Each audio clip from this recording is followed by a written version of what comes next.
Salut, c'est François. On va parler de couches chaudes, on va parler de semis en plaques alvéolées, de semis en pleine terre, de repiquage en godet, de repiquage en pleine terre, de travail des parcelles à la biofourche, de tunnels nantais, de germination des pommes de terre. Allez, c'est parti pour cette vidéo de l'émerveillement nature sur le potager en mars. J'ai continué à préparer des couches chaudes dans mes caisses en plastique en faisant quelques variantes en termes de composition. Dans celle-là, en plus du fumier de cheval et du foin, j'ai ajouté des mauvaises herbes. Dans celle-ci, j'ai aussi ajouté quelques déchets de cuisine. A noter qu'il est plus intelligent de mettre les mauvaises herbes plutôt au fond de la caisse pour éviter qu'elles ne repoussent. Surtout pour le chien-dent qui, ici, est ressorti dans tous les sens par la suite.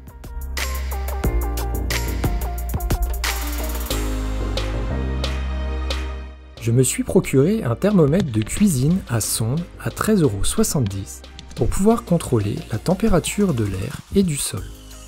Dans ma caisse, avec la couche chaude préparée il y a un mois, la température à la surface des semis monte rapidement de 5 degrés de plus que la température extérieure.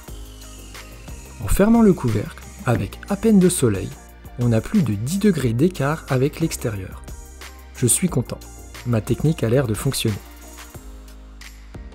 En mars, j'enchaîne les semis en plaques alvéolées destinés à être placés sur les couches chaudes. Il fait encore trop frais en plein air pour permettre le réchauffement du sol, surtout la nuit, où il gèle encore régulièrement dans ma région. Il faut donc continuer à apporter de la chaleur à la grande majorité des semis pour permettre leur germination, ainsi que pour protéger les jeunes plants pour les espèces gélives. J'affiche à l'écran les différents semis que j'ai faits. Je vous laisse mettre en pause si vous voulez regarder tranquillement, sinon vous retrouverez toute la liste dans la description de la vidéo.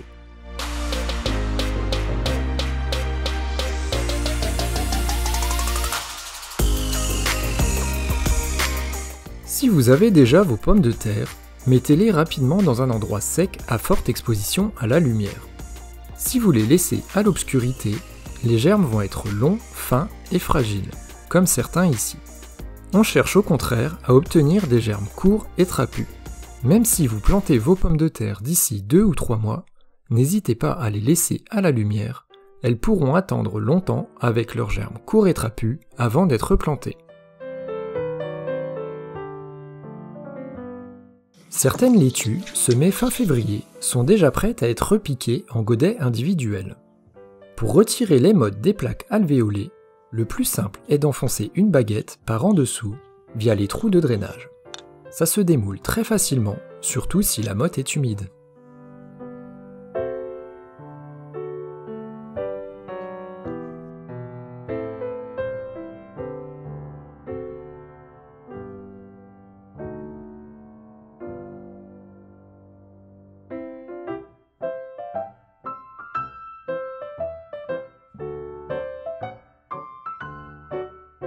S'il y a un seul plant par motte, on peut simplement démêler un peu le chignon racinaire avant de la repiquer en godet.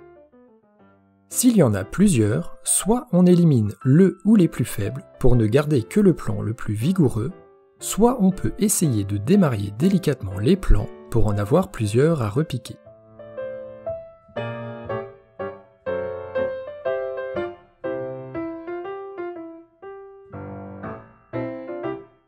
Si les semis sont faits avec du terreau spécial semis et bouturage, pour le rempotage en godet, du terreau universel convient parfaitement.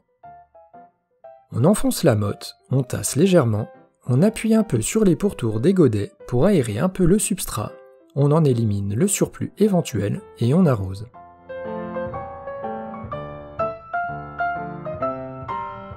J'ai préféré remettre les jeunes plants encore fragiles sur mes couches chaudes pour les protéger des gelées.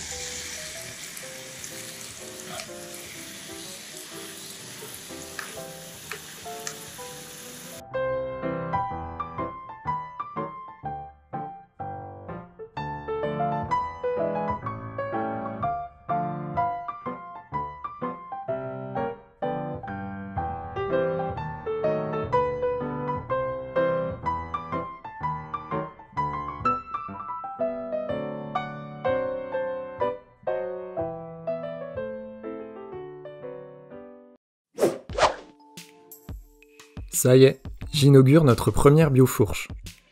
Pour décompacter le sol et l'aérer, je retire le paillage et le travaille à la biofourche. C'est beaucoup plus facile, agréable et rapide qu'avec la fourche à bêcher. Par contre, comme la terre est argileuse, qu'elle est encore très humide à cette période et qu'il y a pas mal de racines de mauvaises herbes, ça fait des gros blocs qui ont tendance à remonter et se retourner au passage de la biofourche. On expose donc en surface des parties du sol initialement présentes en profondeur, dérangeant plus qu'on ne le devrait la vie qui s'y trouve. Sur un sol plus sec, avec moins de mauvaises herbes et en ajoutant régulièrement des matières organiques, ce problème devrait se résoudre progressivement de par un sol plus friable et léger qui passera plus facilement entre les dents de la biofourche. Je viens ensuite casser les grosses mottes avec soit un râteau, soit une binette, soit un croc et je retire le maximum de mauvaises herbes, surtout les racines de chien-dent.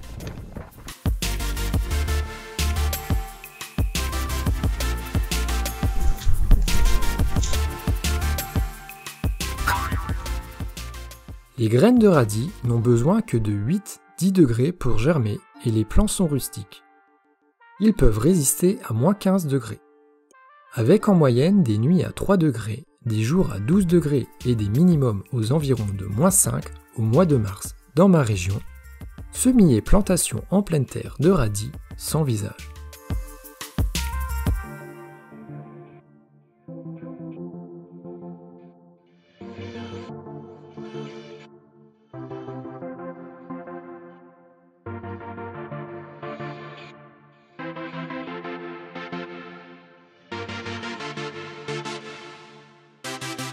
Avant de semer, vu que ma terre est lourde et assez grossière, je préfère faire un lit de terreau à semis pour faciliter la germination des graines. Je les recouvrerai ensuite très légèrement avec ce même terreau. Les radis peuvent se planter serrés, environ tous les 3 à 5 cm dans des rangs espacés d'une vingtaine de centimètres. Quand on sème, il vaut mieux le faire plus dense pour anticiper les pertes, quitte à venir éclaircir plus tard.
Les carottes ont besoin de 10-12 degrés minimum pour germer et supportent des petites gelées d'environ moins 4 degrés. C'est donc encore un peu juste dans ma région en mars. Pour faire des semis en pleine terre, il va donc falloir apporter un peu de chaleur supplémentaire.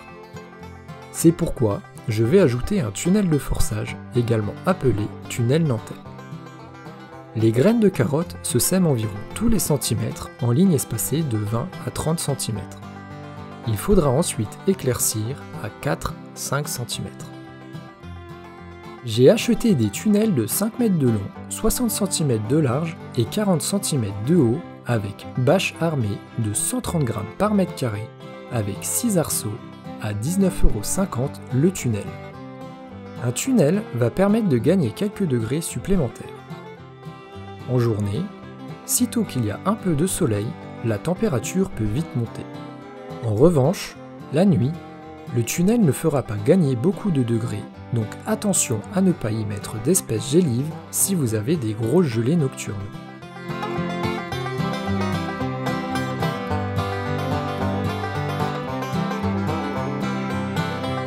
Merci d'avoir regardé cette vidéo et de suivre nos aventures. Elle continue très bientôt avec la vidéo du potager en avril où l'on fait pas mal de plantations en pleine terre. Pour soutenir notre travail, merci de mettre des pouces levés, de partager, de commenter, de vous abonner à cette chaîne YouTube L'Émerveillement Nature et d'activer la petite cloche pour ne pas louper nos prochaines vidéos. S'il n'y a pas ce dynamisme, YouTube ne recommande pas nos vidéos et personne ne peut les voir. Alors on compte sur vous.